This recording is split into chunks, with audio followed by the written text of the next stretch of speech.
শুধু বাবিল আমার সঙ্গে একটাই অন্যায় করেছে জানো তো, না আমার সঙ্গে ট্রান্সপারেন্ট হচ্ছে না, ওকে অ্যাভয়েড করছে। ও তো আমাকে পরিষ্কার করে বলতেই পারতো যে ওই সম্পর্কটা আর কোনো ইন্টারেস্ট পাচ্ছে না, বা ওর জীবনে এমন কেউ হয়তো এসেছে যে ওর কাছে আমার থেকেও বেশি ইন্টারেস্টিং। তাহলে আমি নিজেই সরে যেতাম।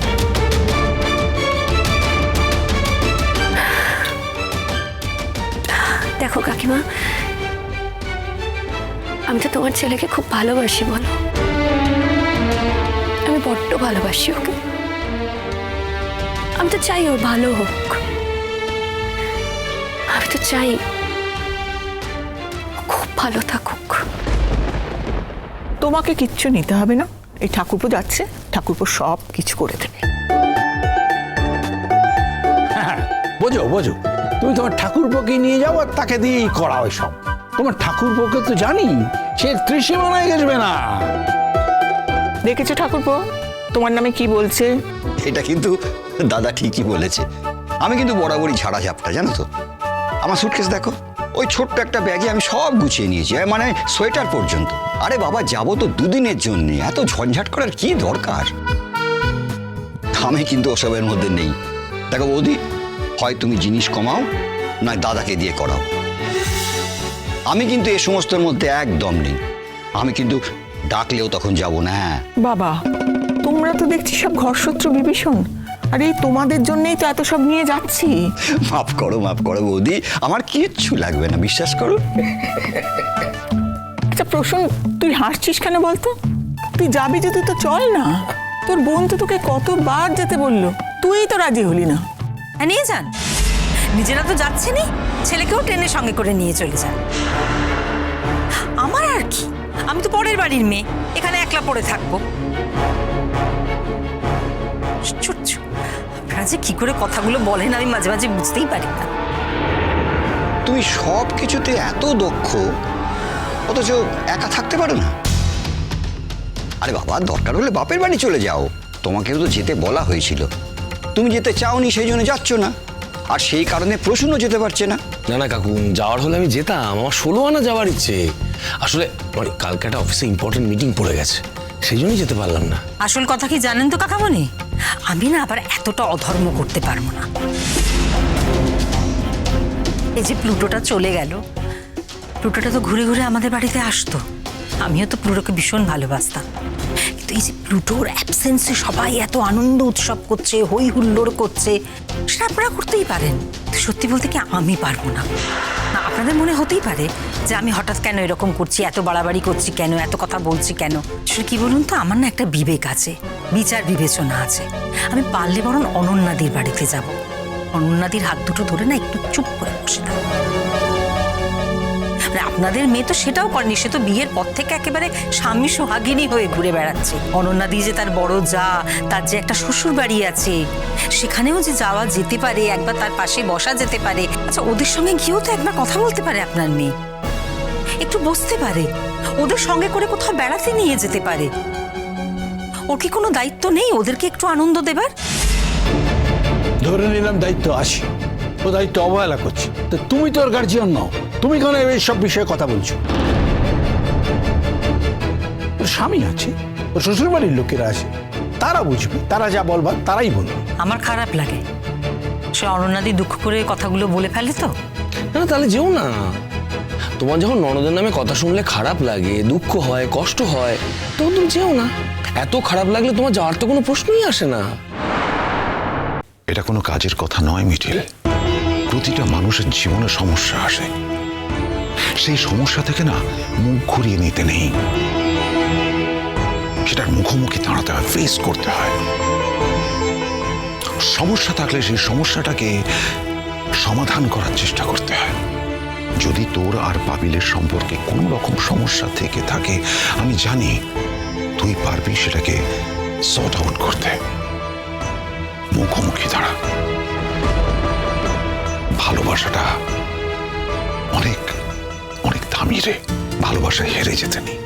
ও যদি সত্যি কোনো সমস্যায় পড়ে থাকে আর সেটাকে যদি কোনো সমস্যাই মনে না করে, ও যদি মনে করে থাকে ওটা ওর কাছে রিলিফ,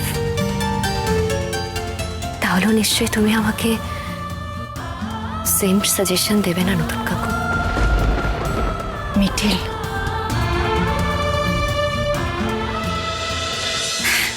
আসলে কি বলো তো, আমি বুঝতে পারছি তোমাদের এই কথাগুলো ভালো লাগছে না। আর যদিও বা এরকম কোনো কথা তোমাদের মনে কখনো আসে, তোমরা সেটা কখনো প্রকাশ্যে আনবে না, কারণ তোমাদের তো তোমাদের বোনকে হাতে রাখতে হবে, তার বরকে, হ্যাঁ বিশেষ করে তার বরকে হাতে রাখতে হবে। আমার কি জানো তো, আমার না কাউকে হাতে রাখার কিছু নেই। তাই এই অপ্রিয় সত্য কথাগুলো আমি সারাক্ষণ বলবো, আগেও বলেছি, এখনো বলছি, আর আগামী দিনেও বলবো। তাতে যদি আমি তোমাদের কাছে অপ্রিয় হয়ে যাই, অপ্রিয়ই থাকবো, আমার তাতে কোনো আপত্তি নেই। রশ্মি, আমার না এটা ভাবতে খুব অবাক লাগে, তুমি কি সত্যি আমাদের বাড়ির বউ নাকি অন্য কোনো লোকের বাড়ির বউ? তুমি সর্বক্ষণ আমাদের বাড়ির নিন্দে করো। তোমার কি একবারও মনে হয় না রশ্মি যে বুড়ির মতো একটা মেয়ে সচরাচর হয় না? বুড়ি অনেক সহ্য করেছে, ধারাবাহিকভাবে অনেক কষ্ট পেয়েছে। তখন তো তোমাদের শুধু আনন্দই ছিল। কই, সে সময় তোমাদের বিবেচনা কোথায় ছিল বৌমা? তুমি তো তখন কম আনন্দ করোনি। তোমার কি একবারও তখন মনে হয়েছিল যে আমার ননদটা একদম অসহায় মানুষ, এইভাবে একা একা বাঁচে, তাকে আমার সঙ্গ দেওয়া উচিত? এমন কথা তো কখনো বলনি তুমি, ভাবোনি। প্রসূন কতবার বলেছে যে বুড়িকে সঙ্গে করে নিয়ে যাই, তুমি তখন কি করতে? গাল ফুলিয়ে ঘুরে বেড়াতে, যাতে আমরাই বুড়িকে যেতে না বলি। সেই দিনগুলো তো আমরা ভুলিনি বৌমা। তুমিও মনে রেখো বৌমা, বিবেচনা বোধটা না সব জায়গায় সমানভাবে করবে, এক এক জায়গায় এক এক রকম করো না। অন্তত আমার মেয়ের বেলায় না এটা করো না। আমি তো মা, আমার খারাপ লাগে।